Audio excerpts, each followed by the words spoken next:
To Mafunzo New Curriculum, boys and girls, wherever you could be watching me. This is Mafunzo New Curriculum Television, coming to you live and direct from your teacher, Mwangangi Philip, all the way from Hospital Hill, a big school in these areas of Westlands. Now, today in our visual arts subject, grade 5, I want to talk about some areas that have been raised by quite my followers, quite a many followers, including year 5, year 6, year 4, and who am I have to take care of my customers, or rather my followers. Now, as usual, should you have any comment, do not hesitate, put it in the comment section, and I'll be in a position to shout you. Then, as you put your name, as you put your comment in the comment section, don't forget to put your name, the school you are in, and the grade you are in. So as that now I can mention you. Welcome all the followers, wherever you could be watching me, whether here in Nairobi, Mombasa, Kisumu, Machakos, Kitui, Mandera, Garissa, Lamu, Msambweni, and many other places, and also in neighboring countries, Uganda, Ethiopia, Sudan, just to name a few, and also our larger continent of Africa, and also Europe, and even the Far East. Nowadays, we are reaching even the Far East, China, Korea, Japan, and what have you. So today, there are issues that have been raised by some of my followers. For example, there are so many techniques in visual arts that you can use to create pictorial composition. Like one wants to know, is wondering, how how do we go about in crayon etching? How do we go about in crayon etching technique? In other words, this boy wants to know the steps to be followed when you are conducting, when you are making, when you are preparing a pictorial composition based on crayon etching. There are quite a number of steps, and I'll just sample a few. Number one, you need in this technique cover before anything else.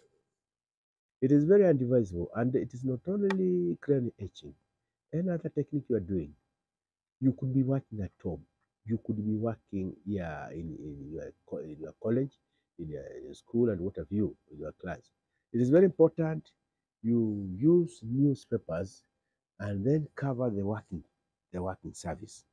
Cover the working surface with the sheets of newspaper so that you don't spoil the tabletop with maybe with the crayon, with wax crayons, with the soap, with the ink, and what have you. So number one, cover your working surface with sheets of newspapers. Step number two, after you do that, take a plain piece of paper of this size. Plain piece of paper of this size. It can be A4, like this one of mine. Plain. And then you draw the borderline. That one, you know how to draw the borderline? Draw the borderline. Then after that, you divide your paper into portions. So in each portion, cover each portion with a layer of colored crayon. If you have divided your paper into 10 portions, portion 1 cover with red, B with another different color, that way, that way. And remember also, we are using just a limited number of colors. You can repeat those colors, provided they are not neighborly. Then after that, step number 2, after you cover your paper, your plain paper with a layer of colored crayons, cover the crayons with a thin layer of soap. A thin layer of soap. This thin layer of soap will assist the black Indian ink or paint to stick. So number 1, cover the working surface with sheets of newspaper. Take your plain paper, draw borderline, divide it into portions. On each portion, apply a different colored crayon. Then on top now you have applied the whole surface with different characters. Apply a thin layer, that's step number 3. Apply a thin layer of soap. Step number 4, apply now, take a brush and then apply a layer of black Indian ink. If you don't have the black Indian ink, you can apply any paint so long as it is black. And then the other step is after you apply that layer of ink, keep it somewhere to dry. And you keep it nicely when it is spread out. After that now, use a sharp pointed tool like a toothpick, like a needle, like a compass, like a thorn to etch your picture, to draw a picture. That exercise of scratching the paint to draw your paint is what we call etching. Those are the steps. Cover the working area with sheets of paper, divide the plain paper into different portions, apply a layer of crayons, different color crayons, put some soap on top, apply a layer of black ink or paint, keep it somewhere to dry, then start now scratching. Now, then somebody was asking, what are the safety measures to be observed when collecting materials for weaving? There are quite a number of materials. Some of these materials they can be very poisonous. So, number one, ensure that's step number one. Wear hand protective gloves. Wear protective gloves in your hands.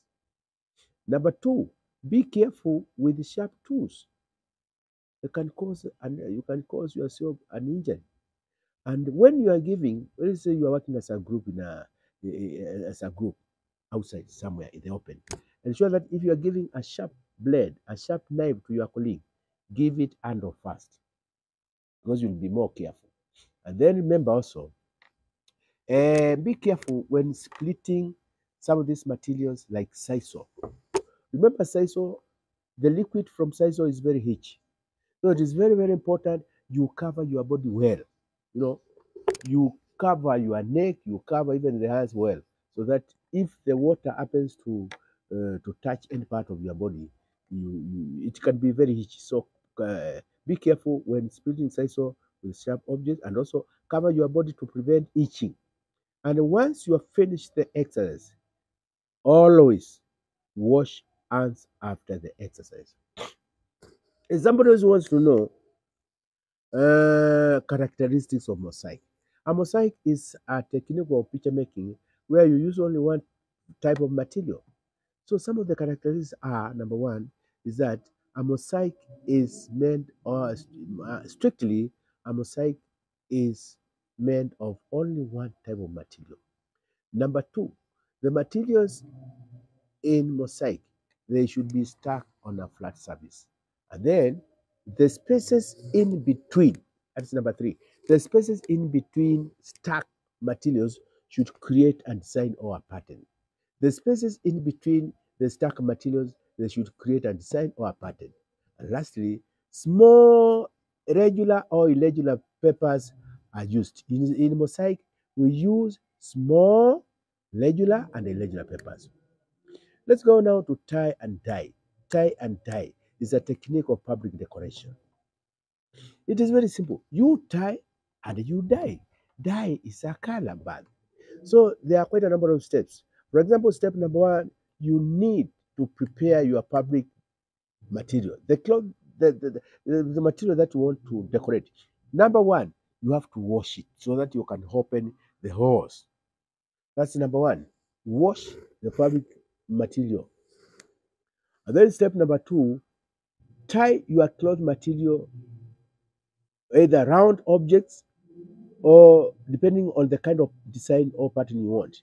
You can use rubber band to tie. You can tie round objects like marbles and such. And then step number three, after you finish securing your cloth with rubber based and objects, prepare now. Go ahead and prepare the dye bath. And remember the dye bath. Always wear gloves. As you prepare the dye bath, don't forget those other angles which make the color fast. After you prepare your dye bath, dip. The next step is dip the cloth material into the dye bath. Then after that, turn it there inside until it acquires enough of the dye. Remove it, and then let the cloth material dry. Let your fabric dry. Once it dries, untie those areas which you are tied to reveal the pattern on the side. Then the final one is to wash your fabric, dry it, and then you can go ahead and wait. Those are the steps in tie and dye. And last but not least, yeah, in the creative arts, there's something we call exhibition. Exhibition, it simply means you display what you have produced in art. If it is a drawings, if it is a painting, you display for others to see what you have done as a class, as a group. Now, when you are displaying this artwork, there are ways in which to ensure that your displayed artwork remains intact. Give reasons which made people, for example, let's say, for example, there was a display in your school, in your college, and people came to see that display.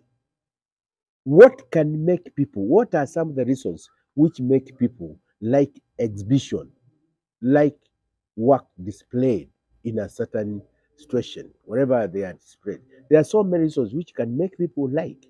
Number one, if the displays are arranged in rows, the displays, if they are arranged in rows, so that one can move and then turn around, seeing the other one going in rows. And something else that can make people like your display are if the displays are well arranged.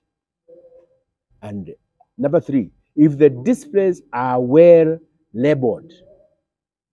And also, if the displays are firmly pasted, or rather stuck. And also, if the displays are well spaced. And also, if the work has been executed neatly using a lot of wisdom. So, boys and girls, in my next episode, I'll be doing a lot of revision. So, please, and I'll touch more. But should you have any query, kindly go to the comment section and do as usual. Put your name, put your school, put your grade, and I'll shout you.